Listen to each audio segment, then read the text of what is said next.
नमस्कार दोस्तों, मैं प्रीति यादव एक बार फिर से आप सभी का बेहद स्वागत करती हूँ अपने चैनल डीप स्टडी बाय प्रीति यादव में। तो फ्रेंड, हम आपके लिए डेली ही गवर्नमेंट एग्जाम से relative short class and short practice set लेकर आते रहते हैं। तो उसी तरीके से हम आज भी एक नया प्रैक्टिस सेट लेकर हम आपके सामने पेश हैं, जिसमें आपके लिए 20 MCQs देखने को मिलने वाले हैं। अगर आप इसी तरीके और भी क्लासेस या फिर और प्रैक्टिस सेट सॉल्व डेली करना चाहते हैं तो प्लीज़ आप चैनल को सब्सक्राइब कर लीजिए और बेल आइकन को भी प्रेस कर दीजिए और हमारी वीडियो को अपने दोस्तों के साथ शेयर करना बिल्कुल ना भूलें। तो चलिए दोस्तों, अपने पहले क्वेश्चन से हम स्टार्ट करते हैं। जैसे कि हमारा आज का पहला क्वेश्चन है, उत्तर प्रदेश में कितने ज़िले शामिल हैं? हमारे यूपी में कितने ज़िले शामिल हैं? इसमें एक क्वेश्चन और भी इसमें बनता है कि सबसे अधिक ज़िलों वाला जो राज्य है वो एकमात्र कौन सा राज्य है? वो है उत्तर प्रदेश है, जिसमें सबसे अधिक ज़िले पाए जाते हैं। अब वो ज़िलों की संख्या टोटल कितनी है ये आपको बताना है। 55 है, 65 है, 75 है या फिर 85 है। तो इसका राइट आंसर होगा ऑप्शन नंबर सी, 75 ज़िले। ठीक है, उत्तर प्रदेश में कितने हैं? टोटल 75 ज़िले हैं इसमें, हमारे यूपी में। और ये सबसे अधिक ज़िलों वाला राज्य भी है। भारत का सबसे अधिक ज़िलों वाला राज्य भी हमारा उत्तर प्रदेश है। और सबसे अधिक जनसंख्या वाला राज्य भी कौन सा है?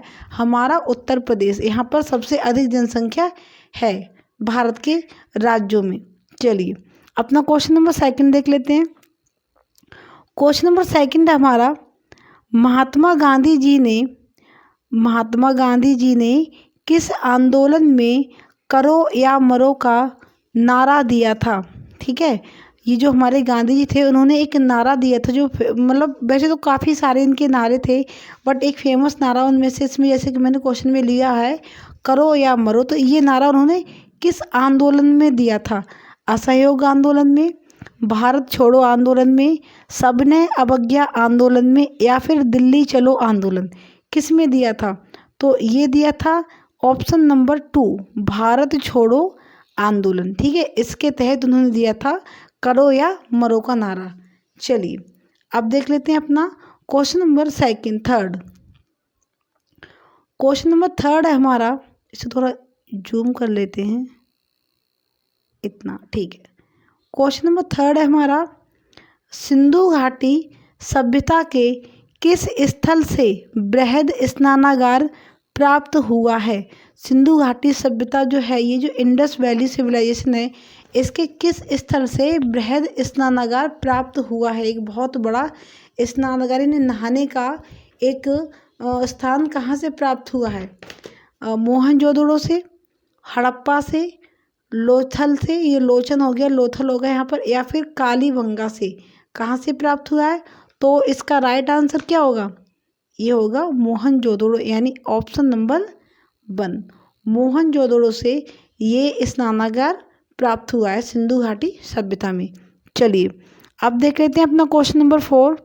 क्वेश्चन नंबर 4 है हमारा, चंद्रगुप्त मौर्य, ठीक है, चंद्रगुप्त मौर्य किसको पराजित कर मगध की गद्दी पर बैठा था? ये जो चंद्रगुप्त मौर्य शासक था, ये किसको पराजित करने के बाद मगध की गद्दी पर बैठे थे? तो इसके ऑप्शन है यहाँ पर हर्षवर्धन, धनानंद, अशोक या फिर सिकंदर?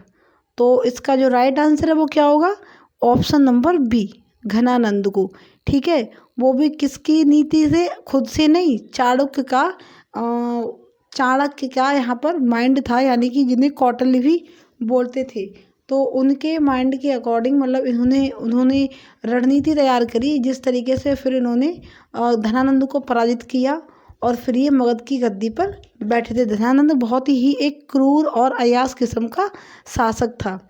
चलिए अब देख लेते हैं क्वेश्चन नंबर 5। क्वेश्चन नंबर 5 है हमारा, बिंदुसार किस सम्राट का पुत्र था? ये जो बिंदुसार था वो किसका पुत्र था? समुद्रगुप्त का, चंद्रगुप्त मौर्य का, वासुदेव का या फिर उदयगिरि का? किसका था? जी हाँ, इसका राइट आंसर क्या होगा? चंद्रगुप्त मौर्य का पुत्र था। कौन? बिंदुसार। तो इसका राइट आंसर हो गया ऑप्शन नंबर 2। ठीक है, चंद्रगुप्त मौर्य। चलिए अब देख लेते हैं अपना क्वेश्चन नंबर 6। क्वेश्चन नंबर 6 है हमारा, गुप्त वंश संस्थापक श्रीगुप्त ने कौन सी उपाधि धारण की थी? ये जो गुप्त वंश का संस्थापक है वो कौन है? श्रीगुप्त है। ठीक है, चंद्रगुप्त का संस्थापक कौन है? श्रीगुप्त है। तो इसने कौन सी उपाधि धारण करी थी? महाराज, या फिर देवनाम प्रियदर्शी, करमौली, या फिर पशुपति। तो इसका राइट आंसर क्या है? इसका राइट आंसर होगा ऑप्शन नंबर ए, महाराज। चलिए अब देख लेते हैं अपना question number next. Question number हमारा 7 है, गांधी जी पहली बार दक्षिण अफ्रीका कब गए थे? महात्मा गांधी जो पहली बार दक्षिण अफ्रीका गए थे, दक्षिण अफ्रीका की यात्रा पर गए थे, तो वो कब गए थे, किस सन में गए थे पहली बार? 1886 में, 1856 में, 1993 में, या फिर 1893 में? इसका जो राइट आंसर है वो होगा ऑप्शन नंबर 4, 1893 ईस्वी में ये पहली बार दक्षिण अफ्रीका गए थे महात्मा गांधी जी। चलिए अब देख लेते हैं अपना क्वेश्चन नंबर 8। क्वेश्चन नंबर 8 है हमारा, निम्न में से किसकी स्थापना राजा राम मोहन राय ने करी थी? यहाँ पर ये स्थापना 2 बार हो गया है। ठीक है, ये एक ही बार होगा यहाँ से, ये इस तरीके से।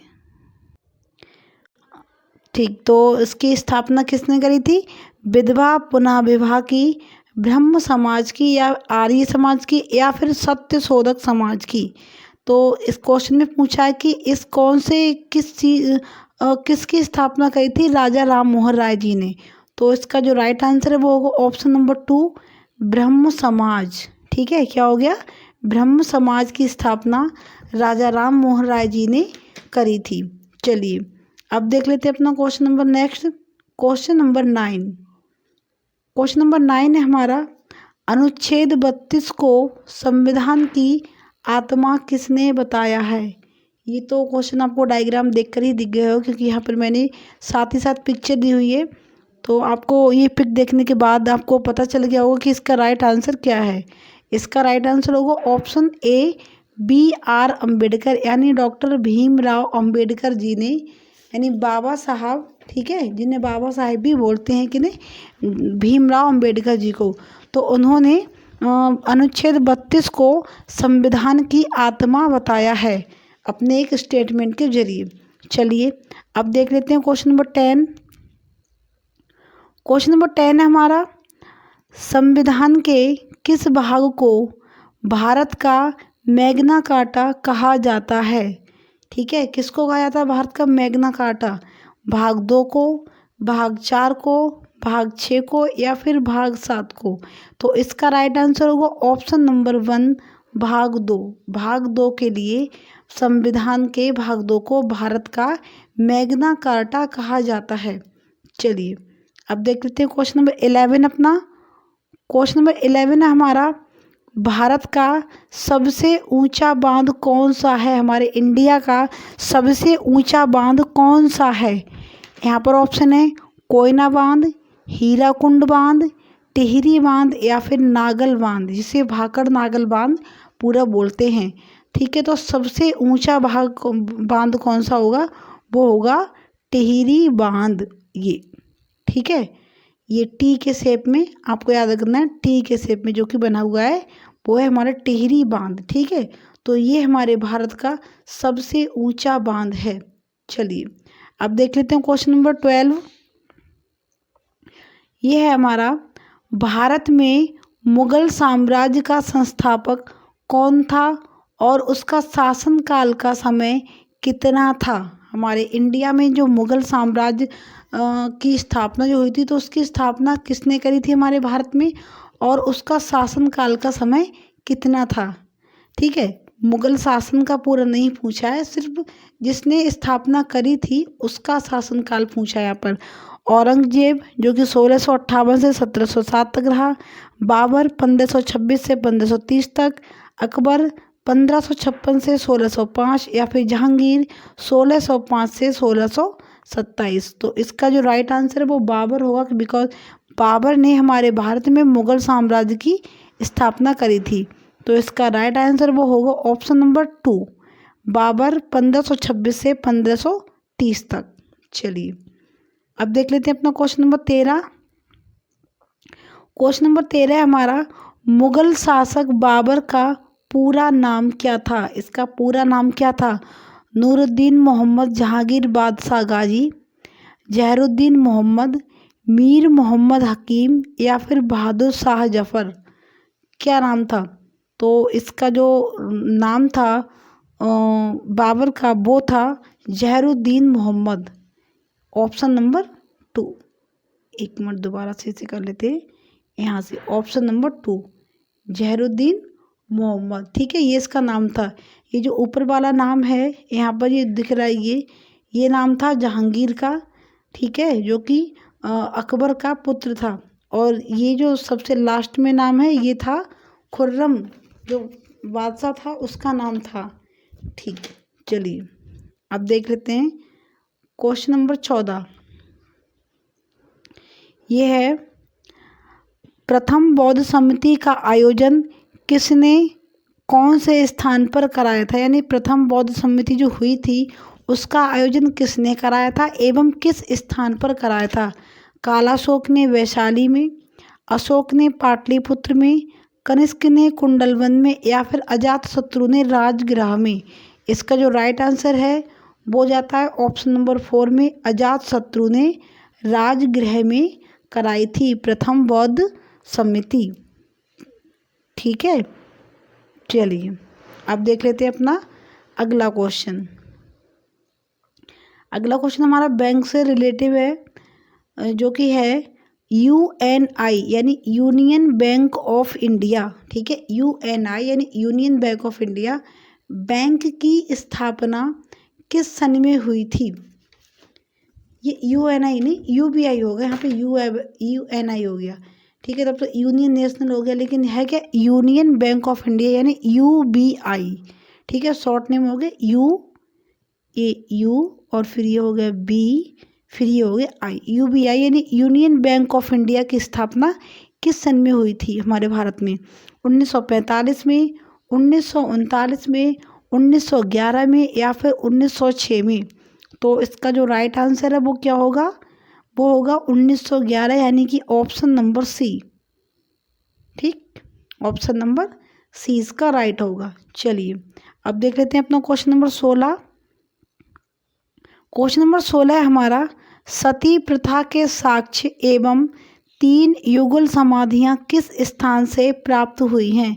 यानी सती प्रथा यानी जब किसी स्त्री का पति मर जाता था तो उस स्त्री को उसके साथ ही जिंदा जला दिया जाता था, ये थी सती प्रथा। और 3 युगल समाधियां यानी साथ में, जहाँ स्त्री और पुरुष दोनों के कंकाल साथ ही पाए गए, ऐसी स्थान।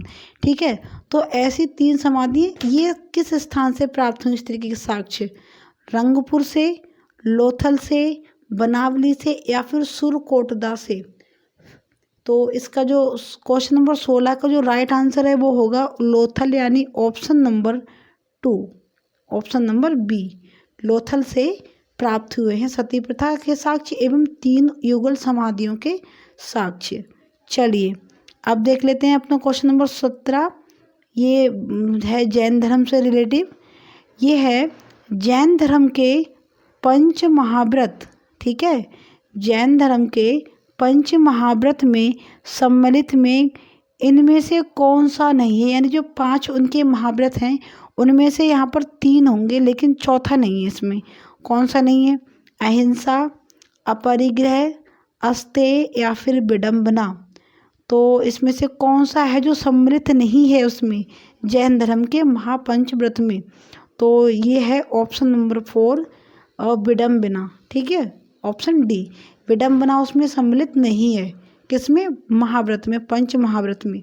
चलिए अब देख लेते हैं क्वेश्चन नंबर 18। ये है जब सुभाष चंद्र बोस ने, साथ ही साथ अपना स्कोर भी नोट डाउन करते रहिए, फिर आपको कमेंट में बताना है कि आपने इसमें टोटल कितना स्कोर गेन किया है। जब सुभाष चंद्र बोस ने भारतीय राष्ट्रीय कांग्रेस के पद से इस्तीफा दिया तो इस पद का प्रस्ताव किसे दिया गया? जब सुभाष चंद्र बोस जी ने भारतीय राष्ट्रीय कांग्रेस के पद से इस्तीफा दिया था, अध्यक्ष पद से, तो उसका जो प्रस्ताव वो किसे दिया गया था?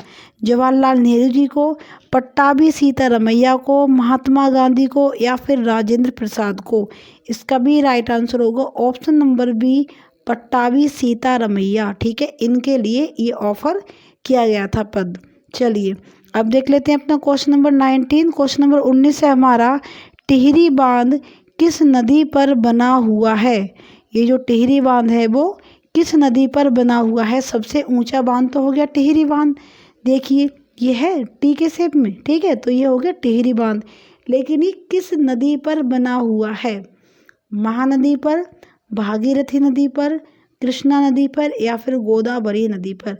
अब टिहरी जिसमें हरि हरि आ रहा है ना, यानी भगवान से रिलेटिव संबंध है, तो जब भगवान से रिलेटिव संबंध है कोई, तो वो नदी भी भगवान के नाम पर ही होगी। तो वो कौन सी नदी होगी? भागीरथी नदी, यानी भगवान भागीरथी नदी। तो ये जो टिहरी बांध है वो कहाँ पर है? भागीरथी नदी पर स्थित ये है। तो इसका राइट आंसर हो गया ऑप्शन नंबर बी, भागीरथी नदी पर टिहरी बांध बना हुआ है, जो कि भारत का सबसे ऊंचा बांध है। चलिए अब देख लेते हैं अपना क्वेश्चन नंबर 20। ये हमारा आज का लास्ट क्वेश्चन है और इसे एक बार अच्छे से रीड कर लेते हैं। त्रिपिटक निम्नलिखित में से किससे संबंधित है? ये जो त्रिपिटक शब्द है वो किससे संबंधित है? सिखों से, हिंदुओं से, जैनियों से, या फिर बौद्धों से? किससे संबंध रखता है ये त्रिपिटक शब्द? तो इसका आंसर जो है आपको कमेंट बॉक्स में बताना है। बाकी के क्वेश्चन आंसर मैंने आपके लिए सॉल्व करवा दिए हैं, और बाकी आप अपना स्कोर भी हमारे साथ शेयर कर सकते हैं कमेंट बॉक्स में। आप बताना नहीं भूलें कि आपने इन 19 क्वेश्चन में से आपने कितने क्वेश्चन सही करे, और साथ ही साथ आपको इसका तो आंसर बताना ही। अगर आपको याद, मतलब अगर आपको मालूम है तो आप इसका आंसर जरूर बताइएगा कि क्या होगा क्वेश्चन नंबर 20 का राइट आंसर। साथ ही साथ अगर आपको इसी तरह की और भी वीडियो आप डेली सॉल्व करना चाहते हैं प्रैक्टिस सेट, जैसे कि ये आपने देखी होगी पीडीएफ, कितनी बेहतरीन पीडीएफ मैंने बनाई हुई है, साथ में एक इमेज दी हुई है, जिससे कि बहुत अट्रैक्टिव लग रही है पीडीएफ, और इसे सॉल्व करते हुए आपको बहुत मज़ा आया होगा। तो अगर आप इसी तरीके की प्रैक्टिस सेट और सॉल्व करना चाहें तो प्लीज़ आप चैनल को सब्सक्राइब कर लीजिए और बेल आइकन को प्रेस कर दीजिए, और बाकी आप अपने और भी दोस्तों के साथ हमारी वीडियो को शेयर करें। और मिलते हैं अगले वीडियो में, तब तक के लिए जय हिंद, जय भारत।